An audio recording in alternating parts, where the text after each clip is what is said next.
வணக்கம், good morning. MAS Rainman இனிய காலை வணக்கம். இது என் தனிப்பட்ட வானிலை நிலமானம் அஃபிஷியல் ஃபோர்காஸ்ட் இந்திய வானிலை ஆராய்ச்சி மையம் மற்றும் அரசின் சார் அறிவுரைகளை பின்பற்றுங்கள். நம்ம சேனலை சப்ஸ்கிரைப் பண்ணலன்னா சப்ஸ்கிரைப் பண்ணிவிட்டு பக்கத்தில் இருக்க பெல்லை காந்துட்டு ஆல் நோட்டிஃபிகேஷன் எனேபிள் பண்ணிக்கோங்க. இன்றைய வானிலை அனுமானம் 10 ஜூலை 2025 உங்களுக்காக.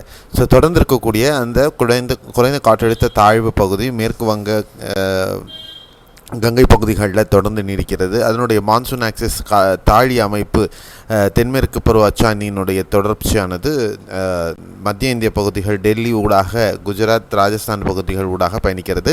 ஆஃப் ஷோர் ட்ராஃப்னு சொல்லக்கூடிய அந்த அமைப்பானது குஜராத் பகுதிகளிலிருந்து வட கர்நாடக பகுதிகள் வரையும் நீடிக்கிறது. இதன் காரணமாக ஏற்படக்கூடிய காற்று குவிதல் காரணமாக டெல்லி, ஹரியானா, பஞ்சாப், உத்தராகண்ட், ஜம்மு காஷ்மீர் மற்றும் மேற்கு வங்கம், மத்திய பிரதேசம் பகுதிகள், ஒடிசா ஆகிய பகுதிகளில் தொடர்ந்து பலத்த மழையானது இன்னும் பதிவாகிறதுக்கான வாய்ப்புகள் இருக்கிறது. இன்று முதல் வெப்பச்சலன மழை படிப்படியாக தமிழகத்தில் முன்னேற இருக்கிறது. அடுத்த ஓரிரு நாட்களில் இந்த மழையானது தமிழகத்தில் பரவலாக இருக்கிறதுக்கான வாய்ப்புகளும் இருக்கின்றன.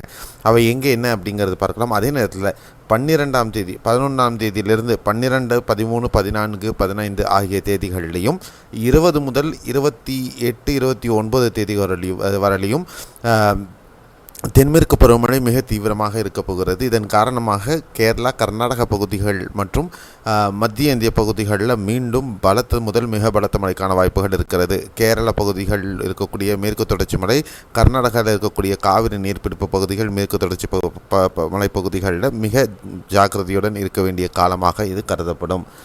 அடுத்த 24 மணி நேரத்திற்கு மழைக்கான வாய்ப்புகள். கேரளாவில் மழை ஒரு சில பகுதிகளில் மட்டுமே மிதமானது முதல் கனமழையாகவே இருக்க வாய்ப்புகள் இருக்கிறது. பெரும்பாலும் வடகேரள பகுதிகளில் இருக்க வாய்ப்பு.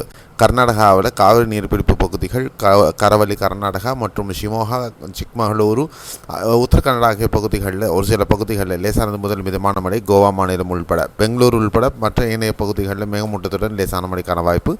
தெலுங்கானாவிலையும் நேற்று போலவே இன்றும் இருப்பதற்கு வாய்ப்பு. ஆந்திராவிலையும் இன்று சித்தூர் மாவட்டத்திலையும் வட கடலோர மாவட்டங்களிலையும் லேசானது முதல் மிதமான மழைக்கு வாய்ப்பு இருக்கிறது. தமிழகத்தில் நீலகிரி மாவட்டத்திலையும்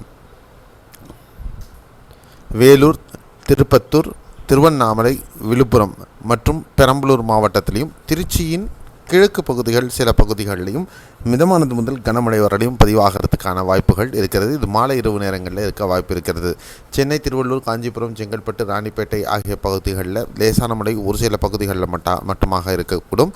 பாண்டிச்சேரி, கடலூர், மயிலாடுதுறை, காரைக்கால், நாகை, திருவாரூர், தஞ்சை, அரியலூர், கடலூர் மற்றும் கள்ளக்குறிச்சி, தருமபுரி, கிருஷ்ணகிரி, நாமக்கல், ஈரோடு, திருப்பூர், சேலம், கரூர், நாமக்கல் மற்றும் திண்டுக்கல் மாவட்டங்களில் ஒரு சில பகுதிகளில் லேசான மழைக்கு வாய்ப்பு இருக்குது.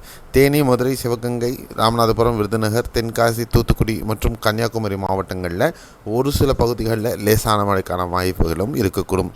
இதுதான் இன்றைய வானிலை நிகழ்வினுடைய ஒரு மிக சுருக்கமான பதிவு. மேலும் விவரங்கள் தொடர்ந்து நிகழ்நேரம் அறிவிப்புகள் உங்களுக்கு தொடர்ந்து கிடைக்கணும்னா நம்மளுடைய வாட்ஸ்அப் லிங்க்கு கீழே இருக்குது. அதை கிளிக் பண்ணி நீங்கள் ஜாயின் பண்ணிக்கலாம். மீண்டும் அடுத்த காணொலியில் சந்திக்கலாம். அதுக்கு முன்னாடி இந்த சேனல் சப்ஸ்கிரைப் பண்ணலன்னா சப்ஸ்கிரைப் பண்ணிவிட்டு பெல்லைக்கு வந்துட்டு ஆல் நோட்டிஃபிகேஷன் எனேபிள் பண்ணிக்கோங்க. நன்றி, வணக்கம், bye, see you, have a nice day.